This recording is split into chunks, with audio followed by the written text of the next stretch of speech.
On court vers ceux qui sourient encore, comme si leur lumière pouvait sauver notre propre mort. On dépose nos douleurs sur leur poitrine déjà fendue, sans voir que sous leur silence, leurs forces sont perdues. On les croit assez grands pour porter toutes nos tempêtes, assez vivants pour animer nos âmes en défaite. Mais leurs mains tremblent déjà sous le poids de leur propre croix, et leurs nuits sont remplies de sanglots qu'on n'entend pas. Ils disent ça va avec des lèvres presque mortes, ils tiennent encore debout devant des ruines qu'ils transportent. Et nous, aveuglés par le peu de lumière qu'ils laissent se voir, on leur demande encore du feu pendant qu'ils brûlent dans le noir. Avant de demander, regarde son visage. Il y a des sourires qui ne sont que les restes d'un naufrage. Celui que tu appelles quand ton cœur n'en peut plus est peut-être lui-même à genoux, déjà presque perdu. Ne crois pas qu'il t'abandonne s'il n'arrive plus à donner.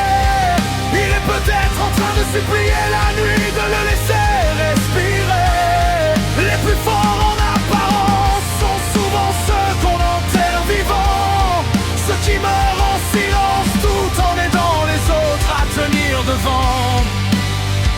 Ce ne sont pas de mauvais amis, ni des cœurs devenus froids.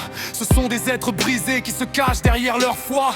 Des âmes qui saignent sans bruit pour ne pas faire peur. Des visages calmes construits sur des océans de douleur. Ils ont tant porté les autres qu'ils se sont oubliés eux-mêmes, tant essuyé de larmes qu'ils se noient dans les leurs sans un je t'aime. Parce que tout le monde les croit invincibles, solides, entiers. Personne ne voit leurs morceaux tomber, personne ne vient les ramasser. Ils rentrent parfois le soir avec le vide pour seul refuge, avec des pensées noires comme des tombeaux qui les jugent. Et pendant que le monde leur demande encore un peu d'espoir, on cherche juste une raison de ne pas disparaître ce soir. Avant de demander, regarde son visage. Il y a des sourires qui ne sont que les restes d'un naufrage. Celui que tu appelles quand ton cœur n'en peut plus est peut-être lui-même à genoux, déjà presque perdu. Ne crois pas qu'il t'abandonne s'il n'arrive plus à donner. Il est peut-être en train de supplier la nuit de le laisser respirer. Les plus forts en apparence sont souvent ceux qu'on enterre vivants, ceux qui meurent en silence tout en aidant les autres à tenir devant. Celui à qui tu demandes de l'air était lui-même en train d'étouffer sous son enfer. Et si derrière ses yeux fatigués, derrière sa voix qui tient, il y avait un dernier cri que personne n'entend.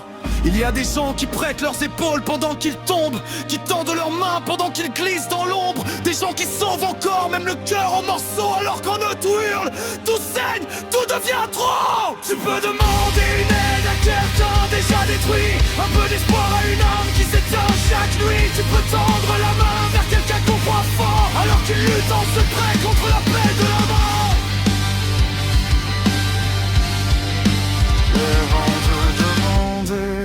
Regarde au fond de son âme. Il y a des silences plus violents que les larmes. Celui que tu crois assez fort pour encore te relever porte peut-être en secret le désir de s'effondrer. Ne lui en veux pas s'il ne peut plus te sauver. Il essaie peut-être déjà de ne pas se laisser tomber, car parfois on demande la lumière, un cœur à bout de souffle, à quelqu'un qui sourit encore pendant que son monde s'écroule.